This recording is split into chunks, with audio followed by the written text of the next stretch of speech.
Bonjour la famille, bonjour tout le monde. J'espère que tout va bien chez vous. De mon côté, ça va très bien par la grâce de Dieu. Je suis Maman Langai, votre soeur, votre mère et votre tante. Quand je viens comme ça, je viens parce que j'ai lu quelque chose, j'ai aimé, j'ai apprécié et je viens partager avec la famille. Je me dis que parmi tous les gens qui vont m'écouter, il y aura une, deux, trois personnes qui vont apprendre quelque chose qui va bouleverser leur vie. Et je ne peux pas lire quelque chose qui m'a fait du bien et le garder pour moi-même. Je vais toujours venir partager. Et qu'est-ce que j'ai lu? J'ai lu un livre intitulé Obstacles et le chemin. Obstacles et le chemin. C'est un livre qui est écrit par M. Holliday. C'est un auteur, un stratège en marketing renommé. Il est vraiment renommé en marketing. Donc, c'est un homme qui a trop d'expérience, qui a déjà expérimenté beaucoup de choses. Et quand il écrit pour que nous puissions apprendre, nous puissions nous développer et surtout avancer. Dans son livre, il nous montre que il y aura les obstacles, il y aura des difficultés, il y aura les choses qui ne vont pas marcher. Mais ça ne veut pas dire que c'est la fin du monde. Ça ne veut pas dire que s'il y a les obstacles dans la vie, qu'on ne doit pas continuer le chemin, qu'on ne doit pas continuer à avancer. Par contre, nous devons apprendre de tous ces obstacles. Quand il y a des problèmes devant tes yeux, tu dois apprendre, tu dois comprendre, tu dois lire ces problèmes, tu dois conclure, tu dois tirer des leçons pour savoir pourquoi ces problèmes t'arrivent. Ça ne peut pas t'arriver par hasard. Ça ne peut pas tomber sur toi par hasard. Que ce soit le cas de maladie, que ce soit l'échec, que ce soit la perte, que ce soit toutes ces choses quand ça vient.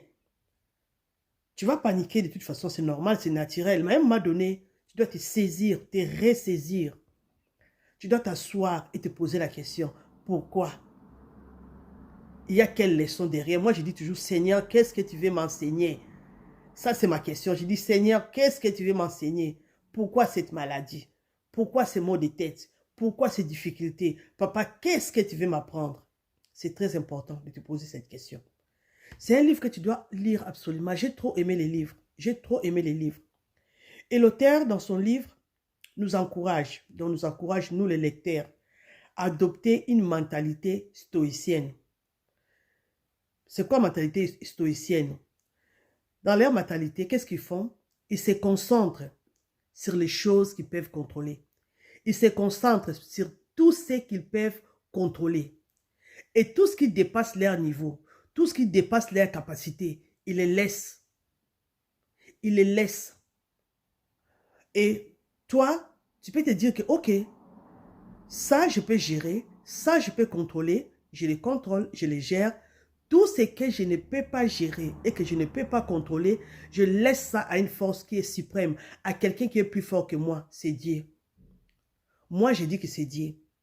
Il y a les gens qui peuvent croire à n'importe qui, chacun a son histoire, chacun a ses problèmes. Mais moi, quand quelque chose me dépasse, je repars dans la Bible, là où il est écrit, que venez à moi, vous tous qui êtes fatigués et chargés, et je vous donnerai du repos. Donc, quand quelque chose me dépasse, je pars voir ces versets. Je viens, je dis que Seigneur, moi, je ne peux plus. Je n'en peux plus. Je n'ai pas la force. Regarde le dossier là. S'il te plaît, prends ça. Gère-moi ça. Trouve-moi les solutions. Ouvre-moi des portes. C'est comme ça il faut se comporter. Et les gens là réfléchissent comme ça. C'est pour ça qu'il dit que nous devons commencer à réfléchir comme les stoïciens.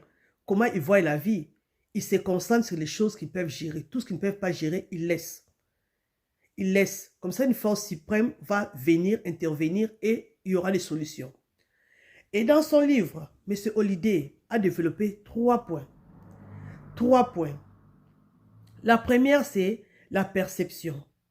La façon que tu percevoir les choses. Ta façon de percevoir les choses. Tout ce qui arrive dans ta vie, ta façon de les regarder, ta façon de les traiter, ta façon de les jouer, ça joue beaucoup. Si tu veux avancer, tout ce qui t'arrive, ne reste pas sur ce qui est arrivé. Regarde des leçons à tirer derrière et avance. Commence à percevoir les choses d'une façon qui va contribuer à ton élévation et à ton évolution.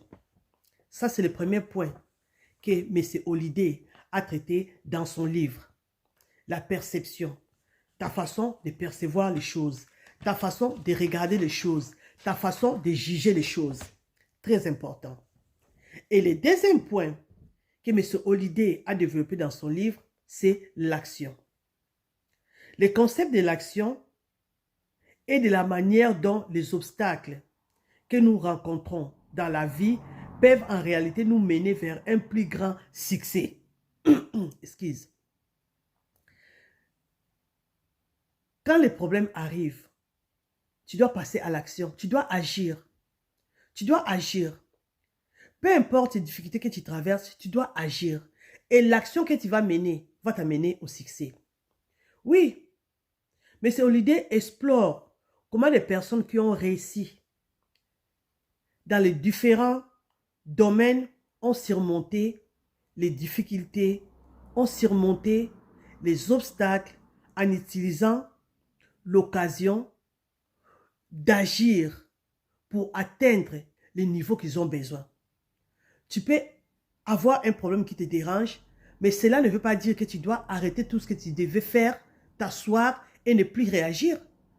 Peu importe ce que tu traverses, tu dois toujours agir, tu dois toujours réagir, tu dois toujours continuer d'avancer. C'est très important. L'action est très importante. Peu importe les difficultés que tu traverses, ne croise pas les bras. Ne reste pas assis. Lève-toi. Continue d'avancer. Continue d'évoluer malgré les problèmes, malgré les difficultés. C'est pour ça qu'il parle de l'action. Ta façon d'agir, ta façon de réagir, ta façon de faire, ça joue beaucoup dans tout ce que tu traverses. Tu vois? Et le troisième point que M. Holliday a développé dans son livre, c'est la volonté.